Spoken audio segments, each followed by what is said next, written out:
নমস্কার বন্ধুরা, কাজল ভিলেজ কিচেনে সকলকে স্বাগত জানাই। রোজকার মতো আজও রান্নাঘরে চলে এলাম। আজকের রেসিপি এক বাটি সুজি দিয়ে আর টমেটো দিয়ে মজাদার সকালে টিফিন করে আপনাদের সঙ্গে শেয়ার করব। তার জন্য প্লিজ প্রথম থেকে লাস্ট পর্যন্ত ভিডিওটি দেখতে থাকুন, আশা করছি বেশ ভালো লাগবে। তো চলুন তাহলে শুরু করা যাক। জন্য এখানে আমি দুটো টমেটো এরকম ডুমো ডুমো করে কেটে নিয়েছি। একটা নিয়ে নেব মিক্সিং জারের মধ্যে দিয়ে দেব সমস্ত টমেটোটা, আর দেব এখানে দুটো কাঁচা লঙ্কা আর দু টুকরো আদা। আর কিছু দেব না, দিয়ে এটা খুব ভালো করে মিক্সিতে দিয়ে আগে বেটে নেব। টমেটো, কাঁচা লঙ্কা আর আদাটাকে খুব ভালো করে এইভাবে সুন্দর করে বেটে নিলাম। একদম একটা সুন্দর ব্যাটারের মতো হয়ে গেছে। এবার এখানে একটা বাটি নিয়ে নেব, বাটির মধ্যে সমস্ত ব্যাটারটাকে আগে ঢেলে নেব। এবারে এই টমেটোর মধ্যেই যেহেতু আমি বলেছি এখানে সুজি দেব, এখানে আমি সুজি নিয়ে নিয়েছি। তো সুজিটাকে কোনো গোড়ানোর বা বাটার দরকার নেই, এরকমই মিশিয়ে দেব। আজকে সকালের টিফিনটা আপনাদের কীরকম লাগছে একটা লাইক করে জানাবেন। যদি ভালো লেগে থাকে সাবস্ক্রাইবার করে পাশে থাকার অনুরোধ রইল। এবারে সুজি আর টমেটো পেস্টটাকে খুব ভালো করে মিশিয়ে নিলাম। এখানে দিয়ে দেব আমি এই বাটির এক বাটি, যেহেতু সুজি নিয়েছি, মিক্সি ধোয়া জল এর মধ্যে আমি দিয়ে দেব। যতটা সুজি নিয়েছিলাম ততটা, তাতে এক বাটি যতটা সুজি নিয়েছিলাম ততটা জল দিলাম। আরও এক বাটি নিয়ে নিয়েছি, এই জলটাও আমি এর মধ্যে মিশিয়ে নেব। সমস্ত জলটাকে খুব ভালো করে মিশিয়ে নিলাম, একদম ডেলা ভাবও থাকবে না, আর সুন্দরভাবে কিন্তু একদম মিশে গেছে, সেটা কিন্তু দেখতেই পাচ্ছেন। এবারে এর মধ্যে কিছু উপকরণ দেব। খুব ভালো করে জলের সঙ্গে এরকম একটা পাতলা ব্যাটার রেডি করে নিলাম। দিয়ে এর মধ্যে দিয়ে দেব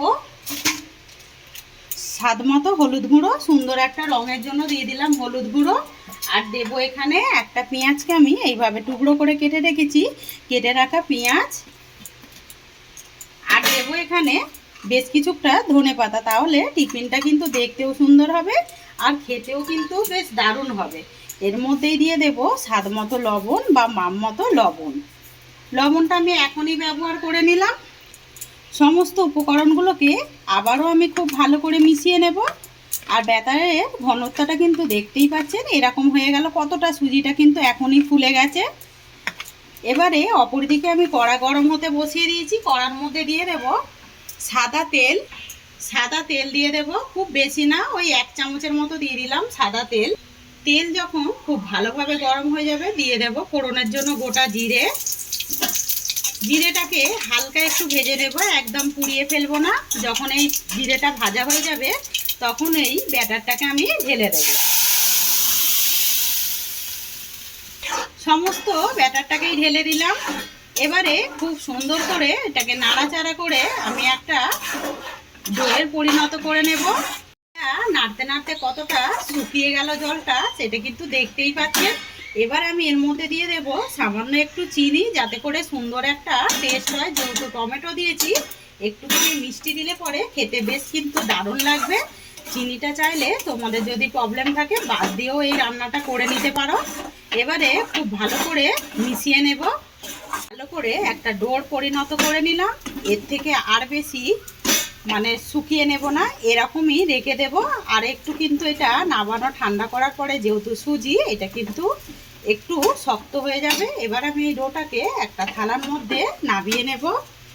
সমস্ত ডোটাকেই নামিয়ে নিলাম। একটুখানি খুন্তি দিয়ে এইভাবে একটু পেতে দেব, যাতে করে সুজিটা তাড়াতাড়ি ঠান্ডা হয়ে যায়। সুজি যেহেতু এখন হাত দিলে পরে হাতে একদম গরমটা খুব লেগে যাবে। খুব ভালোভাবে সুজিটা ঠান্ডা হয়ে গেছে, যে এমনই ঠান্ডা হয়েছে হাত দেওয়া যাবে। খুব ভালোভাবে ঠান্ডা করে নিলাম, আর এমনই ঠান্ডা করেছি যাতে করে এটা হাত দেওয়া যায়। এবারে আমি এতে অল্প একটু ময়দা নিয়েছি, যাতে করে সুজিটা ভালোভাবে মাখা যায়। অল্প একটু ময়দা ছিটিয়ে দেব, সমস্ত ময়দাটা দেব না, একটুখানি ময়দা দেব, যাতে করে ঠিকঠাক একটা ডোয়ে পরিণত করতে পারি। খুব ভালো করে ডোটাকে মাখিয়ে নিলাম। আর এখানে অনেকটাই ময়দা কিন্তু বেঁচে রয়েছে। এবারে এখান থেকে আমি ডো কেটে নেব। ঠিক যেরকম আমরা আটা ময়দা বা রুটি পরোটা লেচি কেটে থাকি, সেইভাবেই আমি ডোটাকে কেটে নিচ্ছি। লেচিগুলোই কেটে নিয়ে বেশ সুন্দর করে গোল গোল করে নিয়েছি। এবারে এইগুলোকে সাইডে রেখে দেবো। এখানে একটা চাকি বেলনা নিয়েছি, অল্প করে একটু ময়দা ছিটিয়ে দেবো। একটা করে লেচি নিয়ে দু পিঠ এইভাবে কোট করে নেব আগে, দিয়ে এবারে ঠিক যেরকম আমরা রুটি বা পরোটা বেলে থাকি সেইভাবেই বেলে নেব। একটা রুটি আমি একদম সুন্দরভাবে বেলে নিয়েছি। এবারে একটু ঝেড়ে নেব। ঝেড়ে নিয়ে অপর দিকে তাওয়া গরম হতে বসিয়েছি, দিয়ে দেব রুটিটাকে। যখনই এক পিঠ হয়ে যাবে অপর পিঠটা উল্টে দেব। তো আজকের রেসিপি আপনাদের কীরকম লাগলো কমেন্ট করে জানাবেন। যদি ভালো লেগে থাকে বন্ধুদের সঙ্গে শেয়ার করবেন, আর এই ছোট্ট চ্যানেলটিকে সাবস্ক্রাইবার করে নেবেন। এবারে দু পিঠ কাঁচা আগে ভেজে নিয়ে এর মধ্যে একটুখানি 1 চামচের মতো তেল দিয়ে দু পিঠ খুব ভালো করে এইভাবে উল্টে পাল্টে পরোটাগুলো ভেজে নেব। তো আজকে পরোটাটা যেমন নরম হয়েছে তেমন কিন্তু খেতে বেশ দারুণ হয়। তো কতটা সুন্দর আজকে সকালে টিফিনটা করে নিলাম। এটা সকালেও যেমনভাবে খাওয়া যাবে, আর এটা বিকালেও কিন্তু তেমনই রাতে ডিনারের জন্য খেতে পারবেন। আরও একটা বেলে রেখেছিলাম, এইটাকেও ওই একইভাবে সমস্তগুলো ভেজে নিয়ে ফিরে আসছি। সমস্ত টমেটো পরোটাগুলো একেবারে রেডি করে নিলাম, আর কতটা নরম হয়েছে সেটা কিন্তু দেখতেই পাচ্ছেন। তো আজকের রেসিপি আপনাদের কীরকম লাগলো কমেন্ট করে জানাবেন। এইভাবেই আমার পাশে থাকবেন, আমাকে সাপোর্ট করবেন।